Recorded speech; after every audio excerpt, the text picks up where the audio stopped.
पहले हम अपने लोगों को सक्षम बनावे, बाकी सब अपने पास है। जो अपने पास है उसको स्मरण करने की आवश्यकता है, उसकी ओर लौटने की आवश्यकता है। और चौथी धारा थी, उसने ये कहा कि शस्त्राचार से ही करेंगे, फिर से एक बार आ गए तो क्या हुआ, फिर से पिछली गलतियां सुधार कर ऐसा प्रयास करेंगे तो शस्त्रों के बल पर हम अंग्रेजों को भगा देंगे। अपने देश में कुछ थोड़े लोग ऐसे थे जो इन चारों बातों को आवश्यक और सार्थक मानते थे। चार दिशाओं से ये चार प्रयत्न चले, सबका मिलके जो फल मिलेगा वो सबसे अच्छा होगा, उससे स्वतंत्रता आएगी, उससे अपने राष्ट्र का उत्थान होगा, उससे अपने समाज के दोष दूर होंगे। और इसलिए सभी में उनका योगदान था। जिस परिस्थिति में जो आवश्यक वो पहले करना, ऐसी व्यावहारिक नीति लेकर वो चले।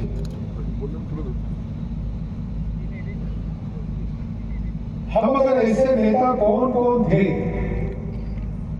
ऐसा देखेंगे तो बहुत थोड़े नाम उस समय के हमारे सामने आते हैं।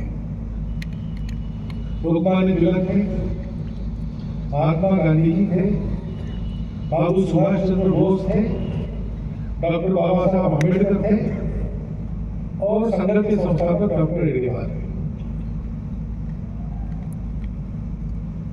लोकमान्य तिलक जी को तो इन सब में सीनियर थे, वो पहले चले थे, लेकिन बाकी चारों लोग समकालीन थे और उनके करने से भारत का भावी भविष्य बना है। आधुनिक भारत के शिल्पकारों में सुभाष बाबू का नाम है और इसलिए उनके जीवन चरित्र का, उनकी गुणवत्ता का परिचय हम सबको होना चाहिए। हमारे मन की जो कृतज्ञता है वो स्वाभाविक है।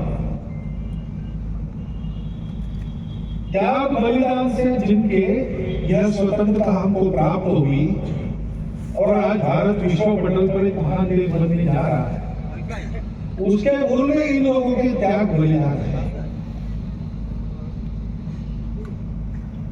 और इसे कृतज्ञता पूर्वक सुभाष बाबू को हम याद करते हैं। लेकिन हमने ये भी गीत में सुना कि हे वीर नेताजी, आपका सपना तो अभी अधूरा है, हम जानते हैं। क्या वास्तव में हम जानते हैं किन सपनों को आंखों में रखकर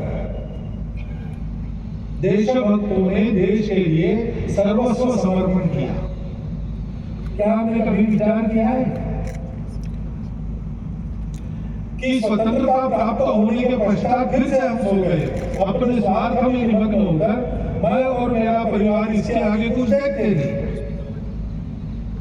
अहंकार, स्वार्थ और भेद की बेड़ियां जैसे पहले थी वैसे ही रख कर अगर हमें कर्मकांड के नाते ये स्मरण करते तो उसका उपयोग नहीं है।